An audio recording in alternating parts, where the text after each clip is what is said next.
মা অনেকদিন তো পটল সুন্দরী করো না, আজকে একটু পটল সুন্দরী করে দাও না। ও চিংড়ি মাছ আছে তো, তাহলে করা যেতে পারে। পটলের এই পদটি রান্না করলে বাচ্চারাও চেটে পুটে খাবে।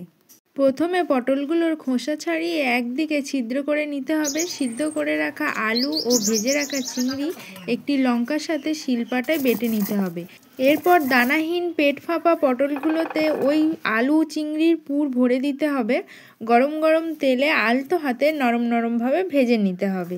এরপর ওই তেলে আদা, রসুন, জিরা, পেঁয়াজ, টমেটো বাটা দিয়ে ভালোভাবে কষিয়ে নিতে হবে। দেখবে মশলা থেকে যখন তেল ছেড়ে এসেছে দিয়ে দিতে হবে জল। জল যখন ফুটে উঠবে আওয়াজ করে ভেজে রাখা পটলগুলো দিয়ে দিতে হবে। তৈরি হয়ে যাবে গরম গরম পটল সুন্দরী। গরম গরম ভাতে মেখে মুখে দিলেই অতুলনীয় ফাটাফাটি স্বাদ। তাহলে আজই বানিয়ে ফেলুন বাড়িতে।